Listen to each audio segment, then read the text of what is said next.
Welcome back, and this is going to be a filler episode. So I'm mostly going to talk 20 minutes on how to craft an electrolyzer, how to pick the recipes for crafting it, and that's going to be it. Next episode I'm going to actually do some infrastructure, hopefully. So if you want a bunch of random tips for MV and LV, go ahead and watch the rest. If you just want to see me building infrastructure, just skip this episode, go to the next one, because this episode is just going to be filler about crafting an electrolyzer. Welcome back, and today we are going to start the MV tier. Now, last episode I didn't even finish the circuit because I wasn't sure which recipe to go with the diode, and I think this tier we are going to see today is mostly going to be about figuring out how we want to do things and which recipes to use. And that issue will start right away from the next quest, getting a circuit board. The quest book here makes you think that you should go with this recipe, which I think is totally wrong. Because if you make a good circuit board like that, you're going to need 4 gold ingots to make a circuit board. But if you go with this way, you can only use 1 ingot. So this recipe is 4 times cheaper on gold, and I think it's totally worth to use that recipe. And of course, once again, we have to choose if we want to do iron trichloride or sodium persulfate. I think that can be a good exercise to figure out NEI and look around at which way you rather do. And I've decided to go with iron trichloride, which is probably a little bit easier because sodium bisulfate is easier if you already have sulfuric acid. I would have got this from oil processing maybe, but I think I'm just going with iron trichloride. Also, you need less iron trichloride. If you use sodium persulfate, you need twice as much, but once again, you craft this one in bigger bulks. So anyways, to get this one, we are going to need some hydrochloric acid. That's the main issue, but the issue really is hydrogen. Now, the laziest way of getting hydrogen is to just electrolyze some water, but that is also the slowest possible way of doing it because it takes 50 seconds at full power for one cell. The better way, which is a little bit more annoying, however, to do, is to simply centrifuge some limonite. So I already got here some limonite. We wash it. And then this one goes into a centrifuge with a cell. And of course, that is the centrifuge I'm using too. So it should be quite fast. We should get another hatch. Okay, that should make it work. Come on. Okay, good. Getting hydrogen from a steam centrifuge. Half a minute to get 6 cells of hydrogen. That basically fills up the output hatch. Once it's done, we collect the hydrogen, and I like to use the large cells. Choose whatever cells you have available, really. I really like the large cells, but you can totally work with those. You have to use those in the recipes anyways later, but anyways, you only need a little bit of hydrogen because then it loops. Let's get there and you will see. The second ingredient is going to be some chlorine. Now, chlorine, you most likely want to get it out of salt, and if you use rock salt, it should be better. Let me check. So chlorine, yeah, it takes some time to see everything. There are so many things. Rock salt takes 4 seconds, while normal salt takes 16 seconds. It's like 5 times faster normal rock salt. Sodium may be a little bit more useful than potassium, but at the beginning, I'm just going to go with this one. I mean, I'm not using the electrolyzer for anything else, so I could just leave it work. But let's do it this way. Okay, got some rock salt. I'm going to process more later. Okay, that should quickly get us the chlorine. This is something that most likely you want to have a dedicated machine for. Right now I'm doing it because right now my setup is super small, tight and ugly. Later on, when I have things set it up a little bit better, I'm going to passive it. Usually I will passive it from the first usage, so I never do it manually, but doing things manually is also nice sometimes. And I just figured out I have never made a chemical reactor so far. Okay, got a chemical reactor, circuit 1, hydrogen and chlorine. And that should get us the hydrochloric acid. Good. And now that we have that, we can finish it off by adding iron dust. And there we go. We also got the hydrogen back, which we can use to make more later, but we don't really need much of this. 2 buckets is already enough for 20 circuits, but I'm going to make just 2 circuits right now. We'll talk about it soon. Meanwhile, I already got the gold foil and this thing, which goes back in there with a little bit of that, and we get the circuit boards. The other thing we needed was the diodes. The other thing we need is diodes. Those are made from gallium arsenide. Why did this one not come? Oh, I need another. Okay, we got this one. Now, as I said in the last episode, ideally I will try to get polyethylene. Ideally, we'll try to get polyethylene and wafers to get a lot of diodes. But this run, I decided to do things differently, so I'm going to rush through circuit and then I will work slightly differently. So I got those. If I went with the silicon bows, I will have to forge hammer into the tiny version, but instead I'm going to macerate it to get the dusts. And actually, you know what? I'm macerating both of those. This one is buzzy. Let's use this one. Okay, while it macerates, the other thing we need is glass. Now, there are 2 different glasses. One is the T-Construit, the other one is the Rectech one. You can put a bucket. To get this one, you put glass dust inside this smeltery, you put a bucket in there and you pour it out. Maybe that's a way I could do. The Rectech one, ideally you want to use glass or sand, but that requires MV. We don't have MV. So I think I have some 30 sec. Yeah, you can do it at quartzite LV, but it's 1 minute to get 1 glass. At this point, I think I would rather use this battery. So let's get a little bit of quartz sand. Gosh, I have to macerate more stuff. To get sand, it's easy. Soon there will be a better way of getting glass too. You need an MV arc furnace, which we are going to get later. But okay, to get sand also... Oh, there are sand crops. I'm going to do crops in the future. Right now, I like to do crops after get word accelerators. The new crops should be really nice to work with. Theoretically, you can do those like in Stone Age, but I feel like I have better things I can do in Stone Age. I'd rather do those while I'm waiting for something else and when I already have the word accelerators. Anyways, I was looking for... Okay, I wanted to show...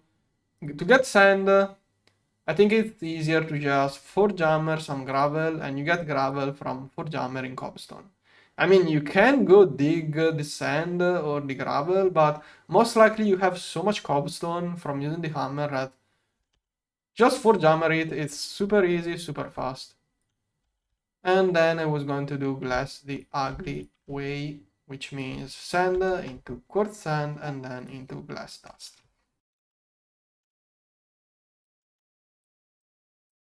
There we go. And I made way too much. We only need how much per diode? 1 bucket, I think. Yeah, 1 bucket, 2 diodes.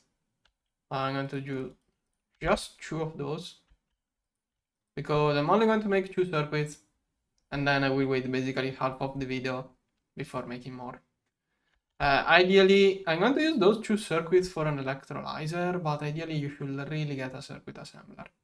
Anyways, once it's molten, we move it down, put the buckets there, and we should be able to, yes, get the glass like that inside the bucket. Does it work? Well, it should. Okay, there we got the glass bucket. The stuff goes into the assembler. 1, 2. This one must be, what is it? That. Okay. Oh, I think if I had annealed copper.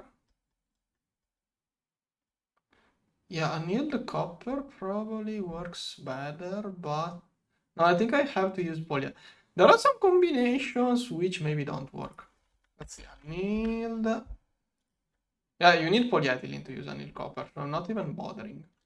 I didn't get an arc furnace yet. You can get an arc furnace at this point.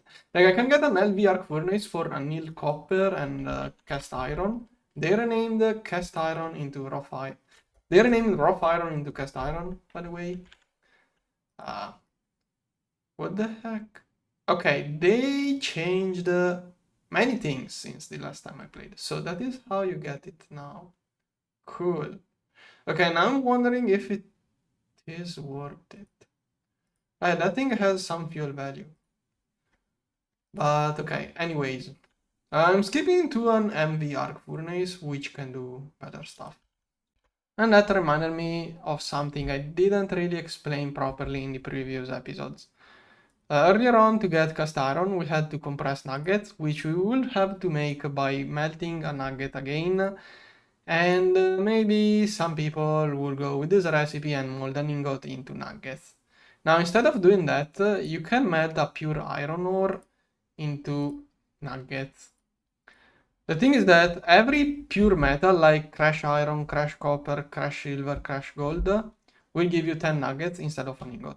If you use something like pyrite, it will give you an iron ingot. So you can get either ingots or nuggets depending on what it is. The rule is if it is a pure metal, it will give you 10 nuggets. If it is an oxide, it will give you 1 ingot.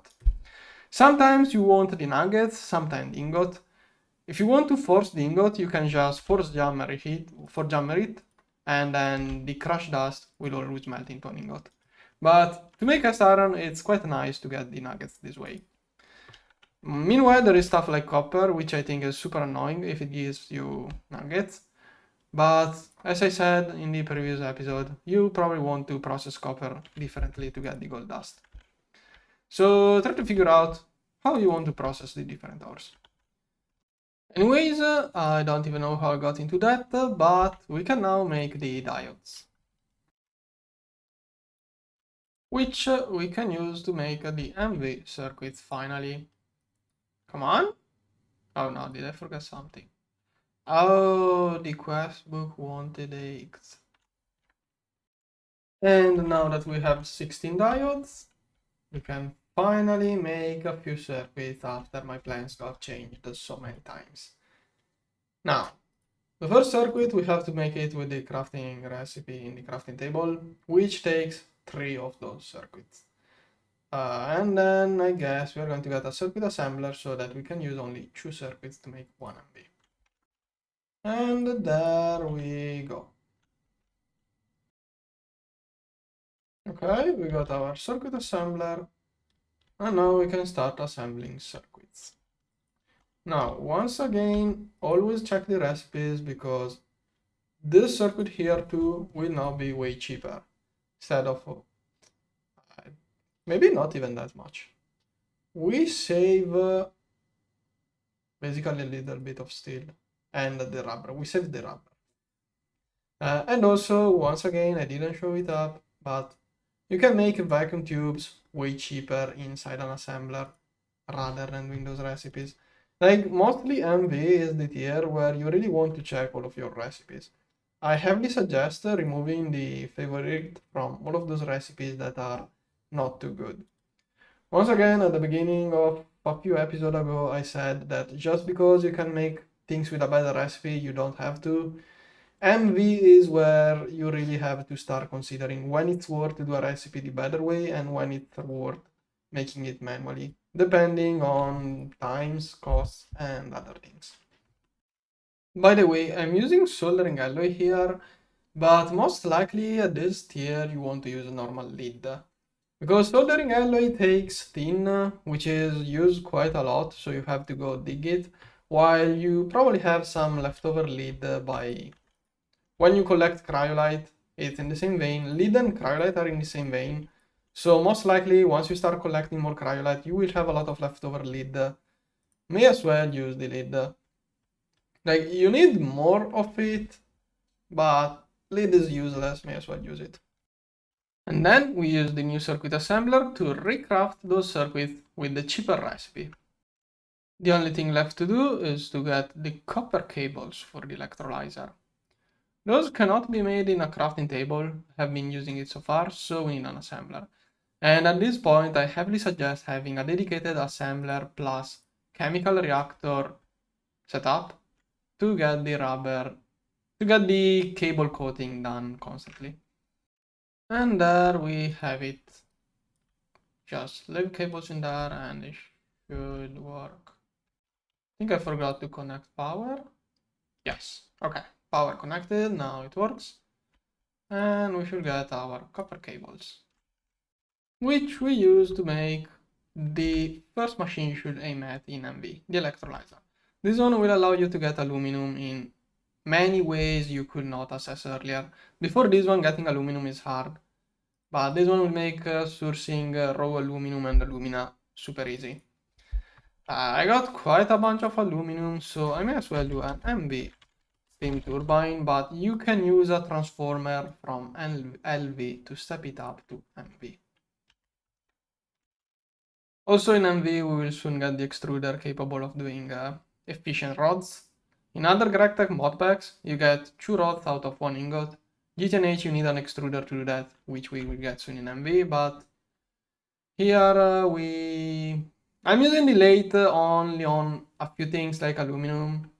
I wanted to save a little bit of aluminum. Still, there we have our steam turbine, which can power the electrolyzer. Did I forget to check mark the quests? And I didn't get the quest because I didn't get that machine hull in my inventory. Okay, so I think at this point this episode is not really fit to be an episode. I'm going to do an actual MV episode where I will be talking more about the actual progress, how to lay down cables, etc, etc. I feel like what I edited so far is not worth of a true episode, so I'm going to call it a half episode or something. So I'm going to stop there and do the actual MV episode where I think I'm going to try to centralize power and do some better automation as another episode. I think today I fit into that episode right here many tips I forgot to put in the previous episode. It's going to be a half episode. There is another thing I want to prepare for the next episode, which is a trash can that will require an ender pearl, which at this point of the game, the easiest way of getting it is probably by buying enderman spawn eggs. There, spawn enderman. No! Still have to figure out how I have to click to favorite something. Okay, so you get the spawn enderman thing. In the future, you will be able to make on-demand power spawners, but right now we have to do it like that. Make sure the top of this smelter does not view the sun, otherwise the enderman will teleport out. And then you can just drop it in there. And that should get you a lot of liquid ender. Okay. We'll need a little bit of time and it will fill up. And then to pour out all of those, which is actually nothing, you can use a pipe. So you can connect the pipe like this, and then like that, put this one there, and it should just work. There, fills up the pipe, then fills up this one. This way you don't have to keep clicking. Also, don't forget Hopper to actually collect the ender pearls. You can get a regenerating enderman or something better. You can make a lot of ender pearls. I didn't get any luck, I only got 4, but you can get way more.